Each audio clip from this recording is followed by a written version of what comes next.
Ningependa nichukue nafasi hii tena kuwakaribisheni kwa ajili ya fundisho ambalo niliwaahidi ya kwamba nitalileta kwenu. Niliahidi ya kwamba nitaleta fundisho kuhusu amri 10 za Mungu na amri 10 za familia.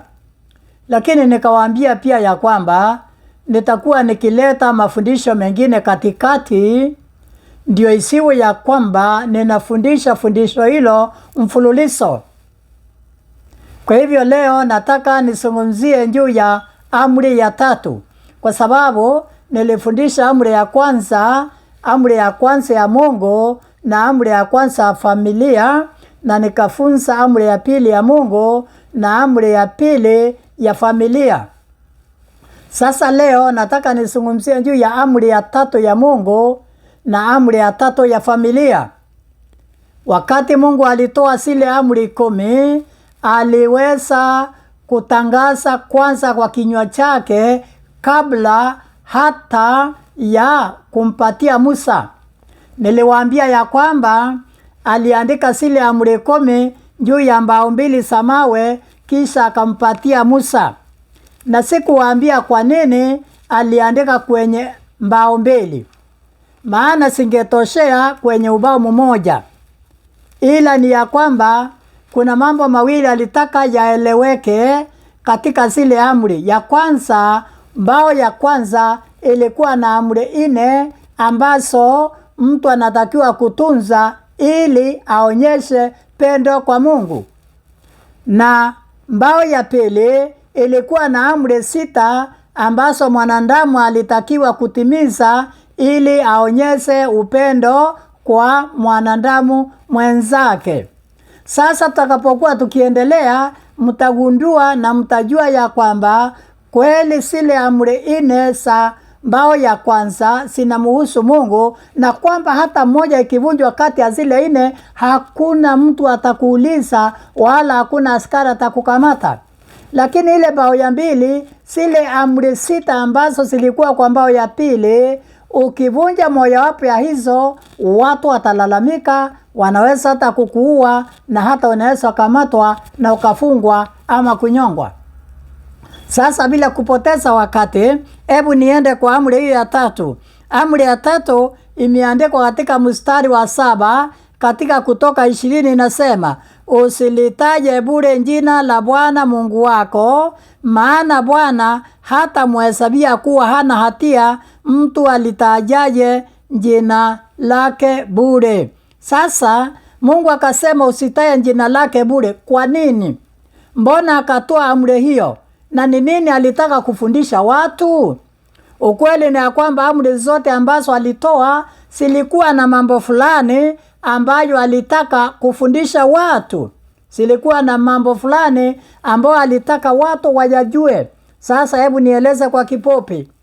Maana ya amri hiyo au sababu ya kuitoa nitatoa kama mambo 3 ya kueleza maana ya Mungu kutoa amri hiyo ya 3 inayosema usitaje jina lake bure.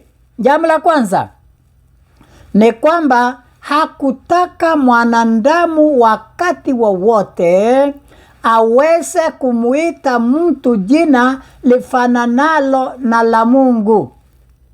Hakutaka mwanadamu aje kuita mwanadamu wenzake jina lifananalo na la Mungu.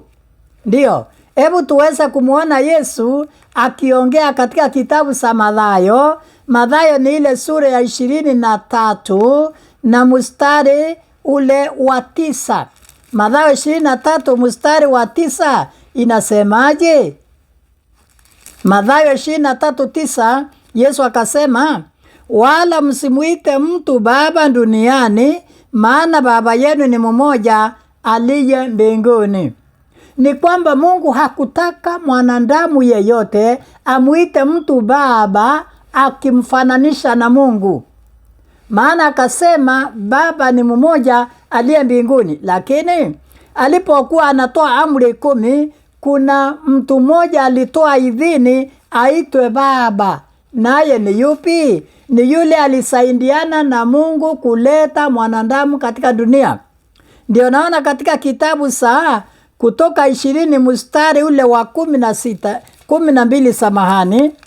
Nirudie tena.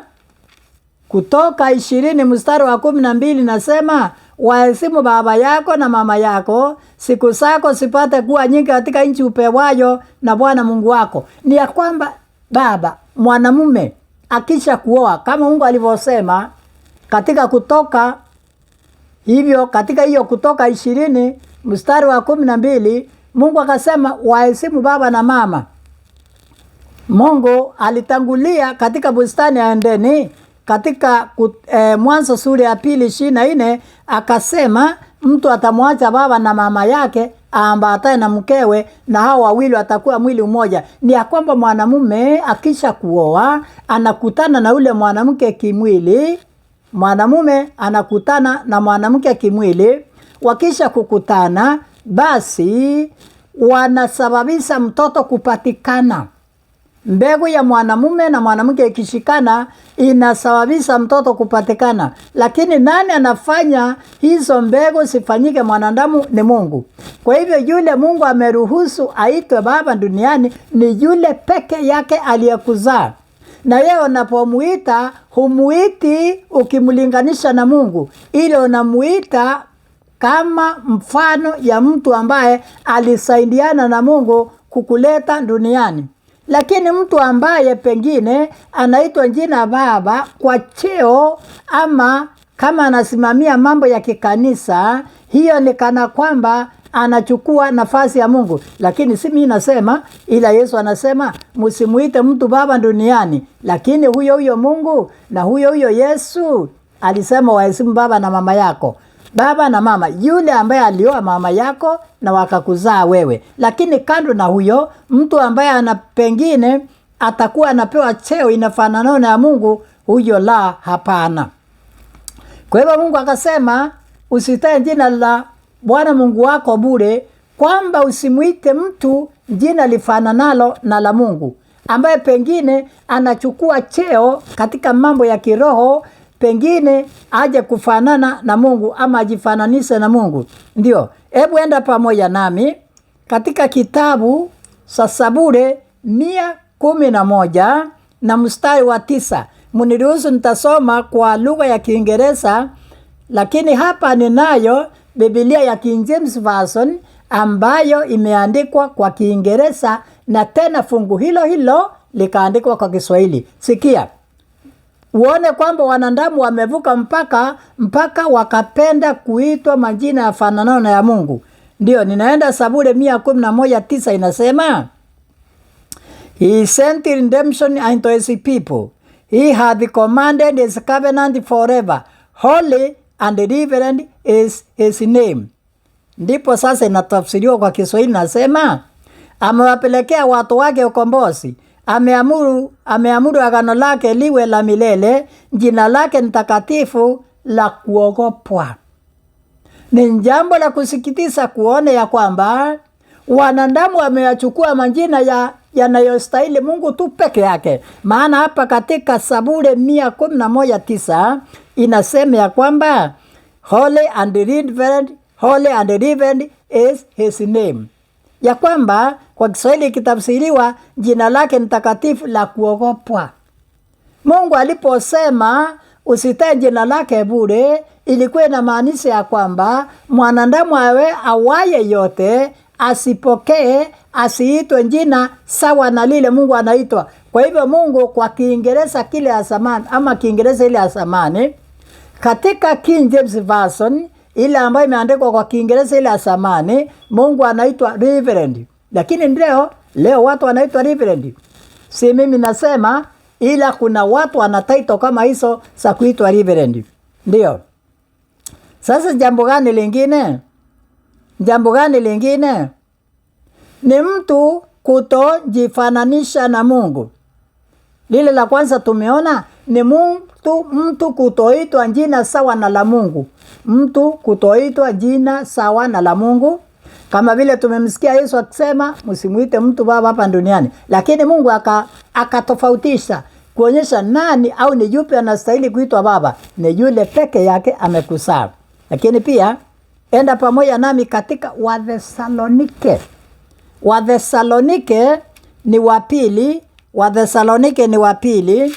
Sura ni ile ya pili na fungu la 2 mpaka 3. Wathesalonike wa pili, sura ya pili, fungu la 2 mpaka 3 inasema kwamba msifadhaishwe upesi hata kuiacha imani yenu, wala msistushwe kwa roho, wala kwa neno, wala kwa haraka unaodhaniwa kuwa ni wetu, kana kwamba siku ya Bwana imekwisha kuwapo. Mtu awaye yote asiwadanganye kwa njia yoyote, maana haiji isipokuja kwanza ule ukengeufu, akafunuliwa yule mtu wa kuasi, mwana wa uharibifu. Fungu la 4, yule mpingamizi ajiinuaye nafsi yake juu ya kila kiitwacho Mungu ama kuabudiwa, hata yeye mwenyewe kuketi katika hekalu la Mungu akijionyesha nafsi yake kana kwamba yeye ndiye Mungu. Kwamba Mungu alijua mambo haya yatatokea, ya kwamba kuna mtu ataingia hekaluni ajifanye kama Mungu. Kivipi? Katika Marko sura ya 2 na mstari wa 7. Enda pamoja nami katika Marko sura ya 2 mstari wa 7. Marko sura ya 2 mstari wa 7. Kujifananisha kama Mungu kwa njia ya kufanya nini au kwa njia ya kunena nini? 2:7. Marko 2:7 inasema, mbona huyu anasema hivi? Anakufuru. Ni nani awezaye kusamehe dhambi isipokuwa mmoja, ndiye Mungu. Mwanadamu yeyote anayejitwika madaraka ya kusamehe watu dhambi, huyo anakufuru. Anatukana Mungu. Kufuru ni neno la kutukana, lakini lile ambalo ni la ndani sana. Yeyote ajifanyaye kuwa ana uwezo wa kusamehe dhambi, basi huyo anajifananisha na Mungu. Na ndiyo sababu wale Wayahudi walijua ya kwamba aliye na madaraka, aliye na uwezo wa kusamehe dhambi ni Mungu. Na Yesu alipomwambia mtu dhambi zako zimesamehewa, wakashangaa, ni kivipi anasema dhambi zako zimesamehewa? Kwani yeye ni Mungu? Walitambua na kujua kwamba aliye na madaraka ya kusamehe dhambi ni Mungu. Lakini hapa muangalie Paulo anasemaje? Anasema lile fungu nilisoma nikienda fungu la 4. Yule mpingamizi ajinuaje nafsi yake juu ya kila kiitwacho Mungu ama kuabudiwa, hata yeye mwenyewe kuketi katika hekalu la Mungu akijionyesha nafsi yake kana kwamba yeye ndiye Mungu. Ni ya kwamba Paulo akiongozwa na Roho aliona kabla ya Yesu kuja kuna mtu atatokea ambaye atakuwa anakaa hekaluni akijiinua nafsi yake kana kwamba yeye ndiye Mungu. Kwa njia ipi? Kwa njia pia kama ya kusamehe dhambi, kujifanya kama Mungu. Ni kivipi? Pale Mariko watu wakasema, ni nani huyu anajifanya kama Mungu? Nani anaweza kusamehe dhambi isipokuwa kama Mungu? Isipokuwa Mungu. Nani huyu anasamehe dhambi kana kwamba yeye ndio Mungu?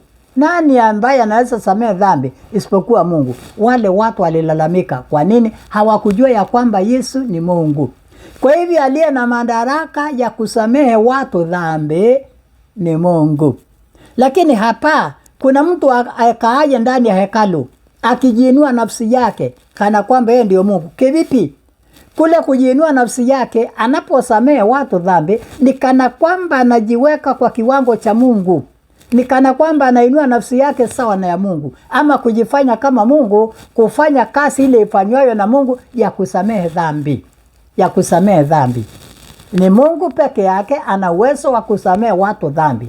Lakini ukikosea mtu anaweza kukuambia tafadhali nisamehe. Kosa lipi? Lile umemkosea. Lakini dhambi, aliye na uwezo wa kusamehe dhambi. Dhambi ni nini? Dhambi ni uvunjaji wa sheria kulingana na waraka wa kwanza wa Yohana 3 fungu la 4. Dhambi ni uvunjaji wa sheria.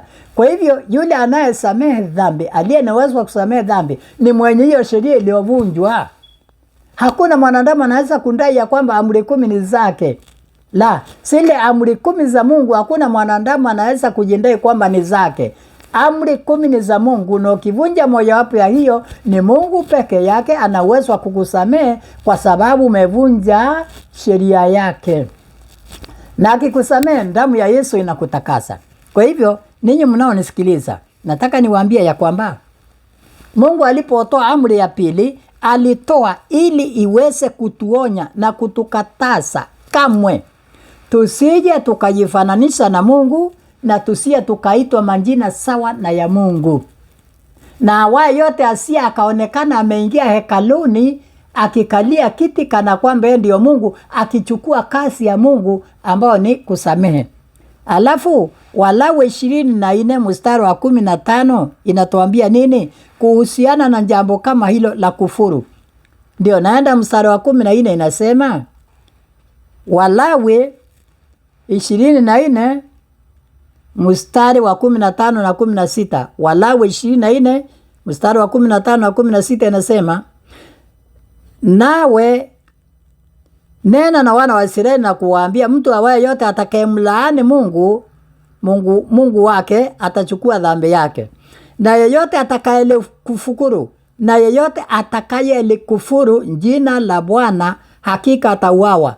Mkutano wote watamua kwa kumpiga kwa mawe, kama ni mgeni, kama ni msalia, hapo atakapolifukuru jina la Bwana atauawa. Ni kwamba Mungu alikuwa amesema atakayelifukuru jina lake atauawa. Na unaona hapo Wayahudi wanamwambia Yesu, ni nani huyu anakufuru? Nirudie pale Marko 2:7 inasema, mbona huyu anasema hivi anakufuru? Ni nani awezaye kusamehe dhambi isipokuwa mmoja, ndiye Mungu. Walijua ya kwamba mtu kujifanya anaweza samehe dhambi, huyu anachukua nafasi ya Mungu, na hiyo ni kufukuru, ni kana kwamba anajifanya Mungu. Sitaendelea zaidi, lakini pia kuna jambo lingine pia ambalo pia linafananishwa na kutaya jina la Mungu bure. Nini? Kule kuapa, kufanya kiapo ama kuapa. Yesu alisema ya kwamba usiape kwa jambo lolote, kwa kitu chochote. Imeandikwa wapi? Nataka enda pamoja nami Mathayo 5:33.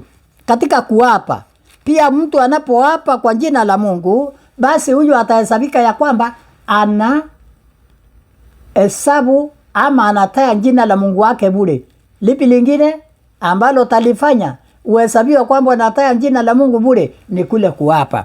Enda pamoja nami Mathayo 5:33 inasema, tena mmesikia watu wa kale walivyoambiwa, usiape uongo, ila mtimizie Bwana nyapo zako. Lakini mimi nawaambia, usiape kabisa, hata kwa mbingu, kwa maana ndicho kiti cha enzi za Mungu, wala kwa nchi, kwa maana ndiyo kuwekea miguu yake, wala kwa Yerusalemu, kwa maana ndiyo mji wa mfalme mkuu. Jambo lingine, kutaja jina la Mungu bure ni kuapa kwa jambo ambalo si la kweli. Kwa mfano, utamsikia mtu akisema ya kwamba Mungu mmoja sijafanya, pengine mtu amefanya jambo fulani. Akaulizwa, wewe ndio umefanya hivi? Ama ndio umechukua kitu fulani? Unamsikia mtu ndiye adhibitisha kwamba si yeye, anasema Mungu mmoja sikuchukua. Hiyo ni kutaya jina la Mungu mahali pasipofaa. Ama unaweza kusikia mwingine akisema haki ya Mungu sikuchukua.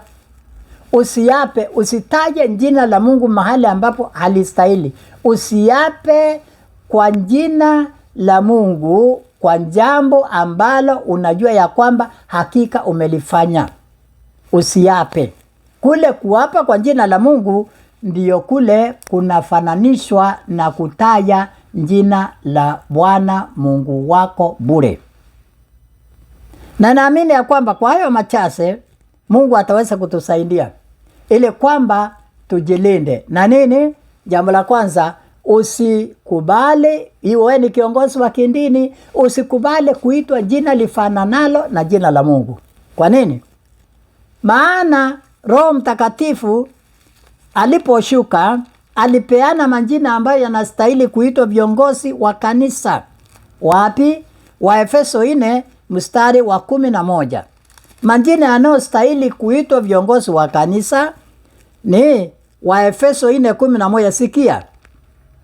Naye alitoa wengine kuwa mitume, hiyo ni moja, na wengine kuwa manabii, hiyo ni pili, na wengine kuwa wainjilisti, hiyo ni tatu, na wengine kuwa wachungaji, hiyo ni 4, na wengine kuwa walimu.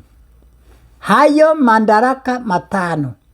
Asa hizo nyadhifa tano. Hizo nyadhifa tano ndizo zinastahili kutumiwa ama kutumika na wale waongozayo katika mambo ya kiumungu. Lakini si jina lingine tofauti na hayo. Kule kujiita jina, sitarudia tena, mumesikia kile nimesema. Lakini naomba Roho wa Mungu atusaidie tuweze kuwa waaminifu, tusiweze kuitwa jina lifanao la Mungu. Hebu nimalizie kwa kusema amri ya 3 ya familia inasema nini? Haina mambo mengi. Ni kwamba usimkosee heshima mwenzi wako. Iwe ni mume, usikosee mke wako heshima mbele za watoto au mbele za wageni au mbele za watu. Usimdhalilishe. Ninapoangalia katika zile au yale makosa 104 ya waume na wake, ambao makosa ya mwanaume ni 60 na mwanamke ni 48, kosa moja la 14 la mwanamume, wanawake wanadai ya kwamba kuna mwanaume mwingine au kuna wanaume wengine akikasirika anamtukana mkewe, anamuita mjinga.